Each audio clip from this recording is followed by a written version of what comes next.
বিশ্বনাথত উপস্থিত বনমন্ত্ৰী জয়ন্ত মল্ল বৰুৱা অসমৰ বনকৰ্মীলৈ অৰুণাচলীৰ দুৰ্বৃত্তই গুলীচালনা কৰা কেন্দ্ৰ কৰি সৃষ্টি হোৱা উত্তেজনাক সন্দৰ্ভত আজি পৰিস্থিতিৰ বুজ ল'ব বনমন্ত্ৰীগৰাকীয়ে এই পৰিপ্ৰেক্ষিতত সমগ্ৰ ঘটনাৰ বুজ লোৱাৰ লগতে বনাঞ্চলখনৰ যি অবৈধ দখলীকৃত ভূমি সেয়া পৰিভ্ৰমণ কৰিব আৰু বন বিভাগ আৰু আৰক্ষীৰ শীৰ্ষ বিষয়াসকলৰ সৈতে আৱৰ্ত ভৱনত এখন বৈঠকতো মিলিত হ'ব মন্ত্ৰী জয়ন্ত মল্ল বৰুৱা।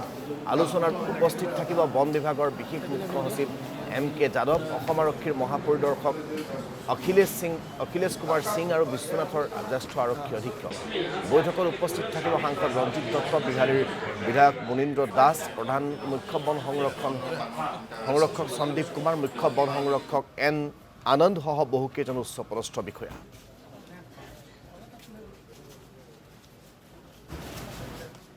কিছুদিনৰ পৰা আমাৰ অসম অৰুণাচল সীমান্তৱৰ্তী অঞ্চল এটাত যথেষ্ট পৰিমাণে বন জংগল ধ্বংস হোৱা খবৰ আহি আছিলে আৰু আমাৰ সকলোৰে দায়িত্ব হ'ল যে কোনো কাৰণতে যাতে বনভূমি ধ্বংস কৰিব নোৱাৰে। সীমা বিবাদ এটা বেলেগ বিষয়, কিন্তু বনভূমি কোনো কাৰণতে যাতে ধ্বংস নহয় এই কথাটো আমি লক্ষ্য ৰাখিব লাগে। যোৱা সময়ত মই যেতিয়া ছেটেলাইট ইমেজ আনি চাইছিলোঁ তেতিয়া দেখা গৈছিল যে প্ৰায় 400 হেক্টৰ অঞ্চল যি আজিৰ পৰা 6 মাহ আগত খুব সুন্দৰ বনভূমি আছিল বা গছ গছনি আছিল, সেই গোটেই অঞ্চলটো যথেষ্ট পৰিমাণে ফৰেষ্ট ডেষ্ট্ৰয় কৰা হৈছিল। আৰু সেইকাৰণে আজি মই নিজে ইয়ালৈ আহিছোঁ। আমাৰ বন বিভাগ, পুলিচৰ সকলো বিষয়া, তাৰ লগে লগে ইক'জলজিকেল টাস্ক ফ'ৰ্চক আমি মাতিছোঁ। আমাৰ সকলো বিষয়া ইয়াত আহি এতিয়া মই চাইডলৈকে যাম, তাত চাম। আৰু আমাৰ কথা হ'ল যে যি বনভূমি ধ্বংস হৈছে ইমিডিয়েটলি তাক আমি পুনৰ গছ ৰোপণ কৰিব লাগিব। তাৰ কাৰণে আমি ব্যৱস্থা কৰিম যাতে কোনো ধৰণৰ বন ধ্বংস কামটোক আমি কেতিয়াও এনকাৰেজ কৰিব নোৱাৰোঁ। আৰু এয়া কেতিয়াও কোনো চৰকাৰেই নকৰে। তাত কিছু দুৰ্বৃত্ত, অৰুণাচলৰ ইফালৰ পৰা অহা কিছু দুৰ্বৃত্ত এই কামখিনি কৰিছে, কিন্তু তাৰ ওপৰত চৰকাৰ অত্যন্ত কঠোৰ। চাওক, এইবিলাক দুৰ্বৃত্ত যিহেতু তেওঁলোকৰতো নিজৰ কিছুমান লাভৰ কাৰণে কাম কৰিব, গতিকে তেওঁলোকে এইবিলাক গুলীচালনা চলাব। আমাৰ পুলিচ প্ৰশাসনে বা আমাৰ বন বিভাগে তাৰ প্ৰত্যুত্তৰ নিশ্চয়কৈ দিব, আৰু যি কৰিব লাগে বন বিভাগ আৰু আৰক্ষী প্ৰশাসনে সম্পূৰ্ণৰূপে কৰিব। চাওক, দুৰ্বৃত্ত হ'লে এইবিলাক দুৰ্বৃত্তই যি টি কৰি থাকিব। তেওঁলোকে আহিছে নিজৰ কিবা এটা ইণ্টেনশ্যন লৈ, নিজৰ কিবা এটা কৰিবৰ কাৰণে, নিজৰ লাভৰ কাৰণে।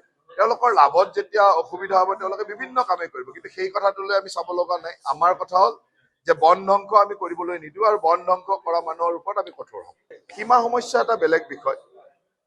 উচ্চতম ন্যায়ালয়ৰ, গুৱাহাটী উচ্চতম ন্যায়ালয়ৰ সুন্দৰভাৱে ডাইৰেকশ্যন আছে যে সীমা সমস্যা বেলেগ, কিন্তু বন ধ্বংসটো কোনো কাৰণে কোন সীমাত পৰে ক'ত নপৰে সেইটো বেলেগ কথা হ'ব। সেইটো এটা বেলেগ, তাৰ কাৰণে ৰিজনেল কমিটি আছে, তাৰ কাৰণে ডিছকাশ্যন চলি আছে। ক'ৰবাত এনেকুৱা আছে যে আমি আমাৰ বুলি কৈছোঁ, তেওঁলোকে তেওঁলোকৰ বুলি কৈছে, এনেকুৱা থাকিব। কিন্তু সেই সীমা সমস্যাটোক বাদ দিও, য'ত বন আছে বনভূমি আমি ৰক্ষা কৰিব লাগিব, য'ত গছ আছে গছ ৰক্ষা কৰিব লাগিব, গছ কাটিব নোৱাৰিব। সীমা সমস্যা আছিল বুলি তাত গছ কাটি দিব, গছসমূহ ধ্বংস কৰিব, এইটো হ'ব নোৱাৰে। সেইকাৰণে মই নিজে আহিছোঁ আৰু আমাৰ বিভাগ, গৃহ বিভাগ আৰু বন বিভাগ, লগতে তাৰ লগত ছাপৰ্টিং যিখিনি প্ৰয়োজন হ'ব, সকলোৱে একেলগ হৈ আমি কামখিনি কৰিম। কিছুদিনৰ আমি আপোনালোকক এয়া বনমন্ত্ৰী জয়ন্ত মল্ল বৰুৱাৰ মন্তব্য শুনালোঁ। মন্ত্ৰী জয়ন্ত মল্ল বৰুৱাই এই যি বনভূমি অবৈধ বেদখল কৰাৰ অৰুণাচলীৰ যি কৰ্মকাণ্ড, সেই সন্দৰ্ভত তেওঁ আজি পৰিস্থিতিৰ বুজ ল'বলৈ গৈছে। উচ্চপদস্থ বিষয়াসকলৰ সৈতে তেওঁ আলোচনাত মিলিত হৈছে আৰু সেই য'ত বনাঞ্চলৰ ভূমিত অবৈধ বেদখল চলিছে, সেই ভূমিত আজি তেওঁ পৰিদৰ্শন কৰিব আৰু কেনেকৈ সেই বিষয়টো মীমাংসা কৰিব পাৰে সেই সন্দৰ্ভত তেওঁ বিতংভাৱে আলোচনা কৰাৰ সম্ভাৱনা আছে। আমি এই সন্দৰ্ভত সবিশেষ জানিবৰ বাবে ফোনযোগে সংযোগ স্থাপন কৰিছোঁ আমাৰ বিশ্বনাথৰ সাংবাদিক পুলক হাজৰিকাৰ সৈতে। পুলক হাজৰিকা, এই যি বনকৰ্মীলৈ অৰুণাচলীয়ে গুলীচালনা কৰাৰ যিটো ঘটনা বিহালী বনাঞ্চলৰ, তাৰ পিছৰে পৰা এটা উত্তেজনাময় পৰিস্থিতিয়ে বিৰাজ কৰি আছে গোটেই এলেকাটোত। আজি বনমন্ত্ৰীগৰাকী যাবলগীয়া হৈছে তালৈ, তেওঁ উচ্চপদস্থ বিষয়াসকলৰ সৈতে এক জৰুৰী বৈঠকত মিলিত হৈছে। বৰ্তমান তাৰ অৱস্থা কেনেকুৱা, গোটেই বিষয়টো কি অৱস্থাত আছে, সেই কালিৰ ঘটনাটোৰ পিছত অৰুণাচলী লোকসকল তাৰ পৰা আঁতৰি গৈছে নেকি, এই কথা বতৰাখিনি আপোনাৰ পৰা বিতংভাৱে আমি জানিব বিচাৰিম।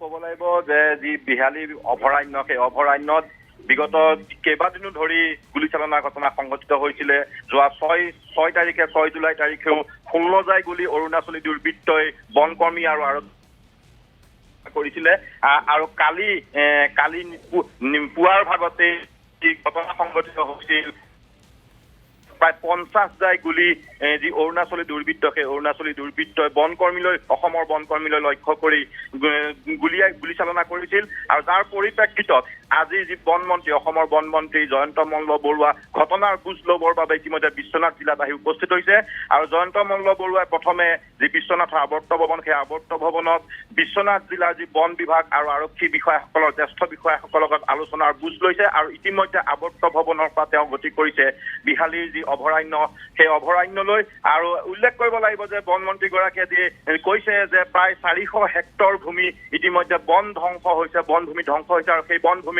পুনৰ গছ পুলি ৰোপণ কৰাৰ চেষ্টা কৰিব আৰু কোনো কাৰণতে বন ধ্বংস মানি নলয় বুলি তেওঁ উল্লেখ কৰিছে আৰু লগতে যি ঘটনাৰ যি কেম্প আছে ৰাধা চুৱে হওক বা যি ডিকাল কেম্প আছে সেই ডিকাল কেম্পলৈকে বন মন্ত্ৰীগৰাকীয়ে আজি যাব আৰু সম্পূৰ্ণ ঘটনাৰ বুজ ল'ব আৰু লগতে আমি উল্লেখ কৰিব লাগিব যে যিসকল অৰুণাচলী দুৰ্বৃত্ত সেই অৰুণাচলী দুৰ্বৃত্তসকলে যি ঘটনা সংঘটিত কৰে প্ৰায় আধা ঘণ্টা 1 ঘণ্টাৰ ভিতৰত ঘটনা সংঘটিত কৰি পুনৰ পলায়ন কৰে অৰুণাচলৰ দিশলৈ বা ঘন অৰণ্যৰ মাজত তেওঁলোক লুকাই যায় যিটো আমাৰ অসমৰ বনকৰ্মী তথা আৰক্ষীয়ে তেওঁলোকক ধৰিব নোৱাৰে আৰু সেই তেনেকে বন যি ঘন অৰণ্য সেই ঘন অৰণ্যৰ সুযোগ লৈ পুনৰ সংঘটিত কৰে এইদৰে প্ৰায় এটা দশক ধৰি